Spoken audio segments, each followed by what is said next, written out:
Fala galera, boa noite a todos. Mais uma vez, é um prazer enorme estar com vocês aqui em mais uma aula de bioquímica aqui do nosso canal Iniciativa Medcast. Prosseguindo então com o assunto, nós abrimos o nosso canal, na verdade, com a parte de proteínas, e agora a gente vai avançar um pouco no conhecimento na parte de enzimas. É um capítulo longo, se vocês forem acompanhar pelos livros, mas é um conteúdo super interessante e eu creio que a gente vai tentar agora ajudar vocês a entender um pouquinho mais sobre esse mundo aí da bioquímica. Então, fazendo uma breve introdução do assunto, as enzimas são as proteínas então mais notáveis e especializadas que nós conhecemos. São proteínas altamente especializadas que fazem inúmeras funções no nosso organismo. Como a gente pode ver, elas têm um alto poder catalítico. Os livros trazem assim. E o que seria a catálise? Catálise, na verdade, nada mais é do que, de que acelerar as reações químicas que ocorrem no organismo. Os livros consideram que elas realizam essa aceleração da maioria das reações que ocorrem nos sistemas biológicos. Elas têm uma característica interessante, que é uma elevada afinidade pelos seus substratos, sendo que algumas enzimas elas podem realizar mais de uma reação, a gente vai falar um pouquinho mais para frente sobre isso. Elas agem também como proteínas, boas proteínas que são, elas agem em condições estreitas então de pH e temperatura. Na nossa última aula, que foi de proteínas, a gente viu ali que o pH e a temperatura são essenciais para a manutenção da forma da proteína. Como as enzimas são proteínas, alterações de pH e temperatura podem levar a uma alteração na função desses elementos. O pH, ele acaba interferindo como o pH está diretamente relacionado à quantidade de hidrogênios de uma solução. Esse pH ele pode interferir naqueles radicais, nas ligações químicas dos radicais presentes nos aminoácidos. Isso pode interferir, então, na função da proteína. A temperatura, como a gente já explicou na aula passada, ela tem relação ao grau de agitação térmica das moléculas também. Isso pode alterar aquelas reações entre os radicais que ocorrem nas estruturas, nas cadeias de aminoácidos, tá, gente? Então, se vocês quiserem dar uma olhadinha, olha a nossa última aula, que lá também a gente fala um pouco mais sobre esse esquisito aqui. Então, várias doenças genéticas, elas estão relacionadas, então, ao aumento ou ausência de determinadas enzimas, tá? São várias as doenças conhecidas que estão relacionadas à parte de atividade enzimática. Sempre importante destacar que toda enzima é uma proteína, tá? Com exceção de alguns RNAs, que também têm essa função semelhante à das enzimas, toda enzima é uma proteína. Mas o inverso não é verdadeiro, tá? Proteína nem sempre é uma enzima. Tem proteínas especializadas, mas que não necessariamente são enzimas. Então, continuando a nossa introdução, a gente percebe que as enzimas elas têm uma estrutura proteica que é essencial, então, para a preservação da sua função. Então, agentes desnaturantes, pH, temperatura, entre outros elementos, por exemplo, o álcool, eles são agentes desnaturantes. Isso vai fazer com que as enzimas elas percam a sua estrutura proteica e, consequentemente, elas percam a sua função. Então, vale sempre ressaltar aqui a importância da manutenção da forma da proteína, da enzima, para que eles possam continuar operando nos sistemas biológicos, tá, gente? As enzimas elas podem agir tanto sozinhas quanto com cofatores ou coenzimas. Cofatores nada mais são do que íons e metais, por exemplo, magnésio, cobre, potássio, né? São íons e metais. E coenzimas, na verdade, são estruturas um pouco mais complexas, como por exemplo vitaminas e outros componentes orgânicos. Então é importante fazer essa diferenciação que vocês vão acompanhar nos livros de bioquímica que vocês utilizarem. O grupo prostético é quando algum elemento ele está associado a uma enzima de maneira covalente. Então, o grupo prostético mais a enzima formam necessariamente a molécula que vai ter a função enzimática. Então, é importante destacar que existe a holoenzima e a apoenzima. A holoenzima, holo significa total. Então, seria a enzima completa, a enzima total, composta pela enzima e pelo seu grupo prostético. Pode ser um cofator ou uma coenzima. Já a apoenzima, o prefixo apo, né, refere-se à ausência, né? Então é uma enzima sozinha, uma enzima sem o seu grupo prostético. É só uma maneira de diferenciar uma diferença na nomenclatura que vocês vão acompanhar pelos livros que é importante destacar. Normalmente as enzimas, elas possuem um sufixo, que é o ase, então urease, DNase. Mas isso não é uma regra, tá? Como tudo na medicina, né, tem exceções, então várias enzimas também têm outros nomes, outros sufixos, como por exemplo a tripsina. Então, não necessariamente que uma enzima sempre vai ter urease, mas a maioria delas vocês vão encontrar com esse sufixo. Então, vamos destacar aqui a importância das enzimas para os nossos sistemas biológicos. A maioria das reações dos organismos, eles necessitam de enzimas. Por quê? Ou os compostos eles podem ser muito estáveis, então eu tenho um composto A e um B. Né? Eu queria reagir esses dois compostos para formar um C.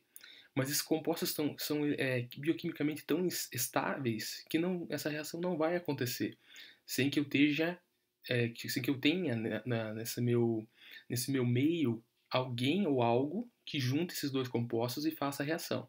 Né? E esse é o papel das nossas enzimas. Algumas substâncias também necessitam de contato, e um contato tem que ser bem específico, até a angulação de contato entre dois compostos tem que ser específico.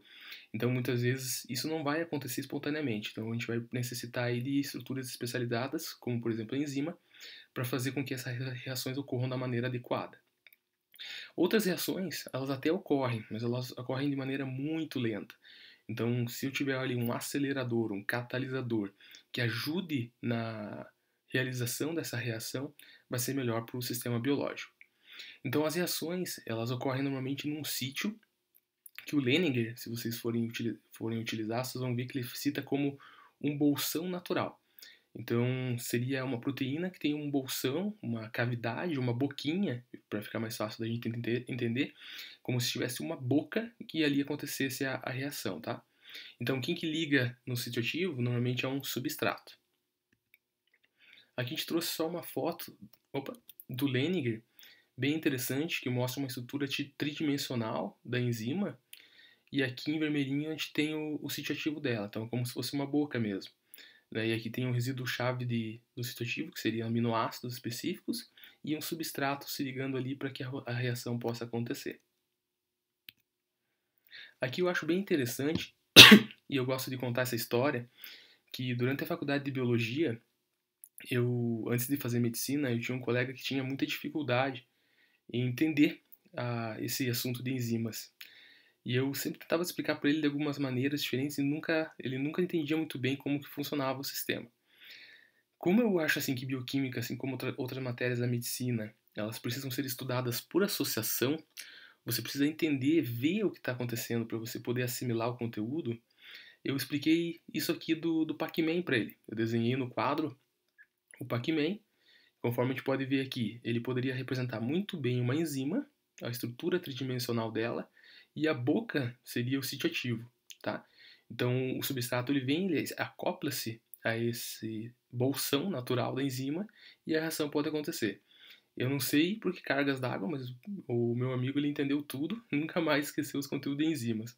A partir daqui ele desenvolveu super bem o assunto e foi até bem na prova, né? Eu acho interessante fazer associação para ficar mais fácil, né, o conteúdo. Então as enzimas, elas são catalisadores das reações, uma vez que eles aumentam a velocidade que as reações acontecem, tá? Diminuindo a energia de ativação. Aqui é importante fazer uma pausa e a gente entender alguns conceitos básicos para a gente continuar o assunto mais para frente. Então a energia de ativação, segundo o gráfico aqui, seria toda a energia necessária que eu devo investir no meu sistema para que uma reação possa acontecer. No caso aqui, substratos virem produtos. Então a energia de ativação corresponde a esse cume, a essa montanha, a essa barreira energética que tem que ser superada para que uma reação aconteça. O estado de transição corresponde ao ponto dessa montanha.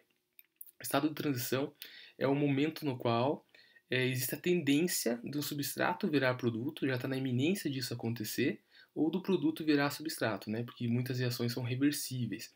Então seria o ponto principal da minha montanha. A partir desse momento, o meu substrato vira produto ou o meu produto vira substrato.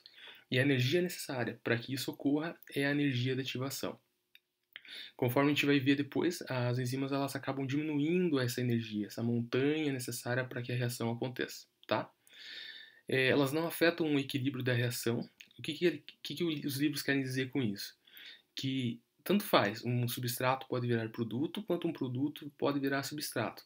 Muitas enzimas realizam essa reação reversa, a reação tanto no seu sentido direto quanto no seu sentido inverso. Então isso quer dizer que a enzima ela não vai determinar que um substrato vire produto, ou que só um produto vire substrato, não. Ela não vai desequilibrar essa reação, sendo que possa ter uma reação reversível acontecendo, elas não vão interferir nesse quesito. E é sempre importante destacar, isso que normalmente é pegadinha de prova, né, já caiu em algumas provas que eu fiz, que as enzimas elas não são gastas no processo, então elas catalisam uma reação, então elas pegam um substrato, convertem em produto e elas saem do sistema e pegam outro substrato e recomeçam o processo. Então elas não estragam, né? Elas não são desnaturadas, elas não somem, né, após uma realização de uma reação. Então as enzimas, muitas reações químicas elas são compostas então por mais de uma reação, sendo que vocês vão ver isso nos livros, a reação limitante de um processo enzimático, a reação limitante vai ser aquela que vai precisar de maior energia de ativação. Então, normalmente é a reação mais lenta. Aquela que vai precisar de maior energia vai ser a minha reação limitante da reação. Sempre lembrar que a energia de ativação ela é uma barreira energética vital, gente. A gente pode pensar assim, tá, Adam, mas qual é a necessidade de eu ter uma barreira energética, né, para eu ter que investir tanta energia para que uma reação ocorra, sendo que ela poderia acontecer espontaneamente. Mas a gente precisa lembrar que muitas reações são indesejáveis para o organismo humano, para os sistemas biológicos de uma maneira geral. Então, por exemplo, eu tenho compostos A e B que apresentam uma função como compostos A e B. Se eles reagissem entre si formando o composto C, de repente esse composto não teria função no nosso organismo.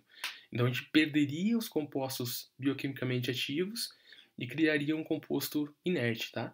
Então é sempre importante lembrar isso. Essa barreira energética ela é vital para os seres humanos, seres vivos, para evitar com que essas reações espontâneas indesejáveis aconteçam. Então a reação ela sempre precisa superar o estado de transição, como a gente já comentou, né? E superar a energia de ativação. E essa aqui é a reação muito conhecida, a reação clássica do processo de atividade enzimática. Então nós temos aqui enzima mais substrato, que vai formar o complexo enzima-substrato. A reação vai acontecer, então eu vou ter uma enzima ligada a um produto, e a enzima vai soltar depois desse produto e vai ser liberada no sistema. Coloquei o E em vermelho aqui, sempre lembrando que a enzima ela não é gasta durante o processo, então ela pode sair daqui e começar uma nova reação ligando-se a outro substrato. Existem duas teorias muito interessantes. A primeira é a teoria da chave fechadura, que dizia o quê? Dizia que as enzimas elas eram perfeitamente complementares ao seu substrato. Essa teoria ela perdurou por muitos anos, mas algumas descobertas foram fazendo com que novos pesquisadores pensassem em outras teorias. Por exemplo, foi descoberto que uma enzima ela é capaz de realizar mais de uma reação química. Então isso fez o pessoal pensar se esse modelo chave e fechadura seria correto, né? Se esse modelo fosse correto, um substrato ele seria tão perfeitamente encaixável numa enzima que essa enzima não seria capaz de fazer outras reações. Então isso fez com que os pesquisadores criassem novas teorias, como por exemplo a teoria do encaixe induzido, que a gente vai conversar agora um pouquinho. Então aqui eu peguei uma foto bem interessante, que ela mostra bem certinho pra gente o que acontece entre esses dois modelos de teorias que perduraram, né, por muito tempo na sociedade científica. Hoje o modelo mais aceito é o do encaixe induzido. Então o modelo chave em fechadura, ele fala o quê? Que a enzima, aqui representada em roxa, ela tem um sítio ativo, uma boquinha, né, que é idêntica à estrutura do substrato. Então o substrato ele se acopla perfeitamente nesse sítio ativo e a reação pode acontecer. Esse é o primeiro modelo. Existe um modelo chamado encaixe induzido, que a gente percebe o quê? que a enzima ela não tem uma perfeição de encaixe com o seu substrato. Aqui vocês podem ver que aqui é mais plano, por exemplo, e aqui é mais ovalado. Aqui o triângulo não é perfeito. Aqui já no substrato o triângulo ele é perfeito. Então o que a gente percebe que acontece? Que ocorrem algumas ligações, primeiramente, entre o substrato e o sítio ativo. Esse sítio ativo ele sofre algumas alterações conformacionais, permitindo que mais ligações ocorram entre esses elementos e para que aí sim a reação possa acontecer. Então a gente vê aqui que no encaixe induzido, o encaixe inicial faz com que gere uma indução e essa enzima ela muda o seu sítio ativo, a conformação do seu sítio ativo, ela tem uma certa elasticidade e vai permitir que esse substrato se acople e que a reação aconteça. A gente trouxe aqui algumas figuras a mais para deixar isso mais claro, essa parte fundamental dessa videoaula.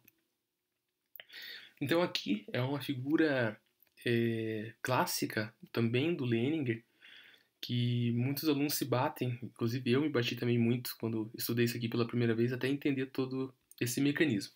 Mas a gente vai tentar deixar agora mais fácil para vocês acompanharem. Então o primeiro modelo, ele mostra uma reação química ocorrendo sem a ajuda de nenhum catalisador, ou seja, não tem nenhuma enzima presente no sistema. Então, primeiramente, a gente tem um substrato aqui representado por um bastão de metal e a gente vai aproximar dois ímãs nas duas pontas desse bastão com o intuito de quebrar, né, que representa a reação química acontecendo, tá? Então, eu aproximo esses dois ímãs e isso ele vai entortando lentamente o meu bastão. Até que o momento que a tensão ela é tão grande, a energia que está sendo acumulada aqui é tão grande, que vai fazer com que o meu bastão quebre em dois pedaços. Então é isso que esse gráfico está mostrando. Toda a energia necessária, ou seja, a energia de ativação necessária a ser superada para que a minha reação possa acontecer e eu possa converter esse substrato a produto. Então essa é toda a energia que eu necessito sem a presença de enzimas no meu sistema. Aqui, nesse item B, ele mostra um pouquinho para a gente como que seria o mecanismo de encaixe do modelo chave-fechadura, tá, gente? O modelo chave-fechadura, ele diz o quê? Que o sítio ativo da enzima, ele é perfeitamente complementar ao meu substrato. Então, eu tenho aqui o complexo enzima-substrato. Mas vamos pensar um pouco o que aconteceria nesse caso aqui. O bastão, ele se acoplou tão perfeitamente no meu sítio ativo que ele fica tão estável que ele não teria uma tendência de dobrar. Mesmo tendo magnetos, isso aqui é representado em verde, esses pontinhos são magnetos, tá? Então esses magnetos vão tentar forçar o meu bastão a dobrar, mas esse encaixe é tão perfeito que não há essa tendência. Então ocorre uma estabilização do meu substrato no sítio ativo da enzima. Então é isso que esse gráfico está mostrando aqui. A reação até poderia acontecer em algum momento, mas não houve uma variação na minha energia de ativação. Então, assim, a enzima não está colaborando significativamente para que essa reação ela venha a acontecer. Diferente, gente, dessa teoria do encaixe induzido. O que acontece aqui? A gente vê que o substrato ele não é perfeitamente encaixável no sítio ativo. Mas o que acontece? Esses poucos eletrodos, ou seja, essas poucas reações, essas ligações que ocorrem entre substrato e sítio ativo, já começam a fazer com que esse bastão se dobre. E ele tem um espaço melhor para poder se dobrar.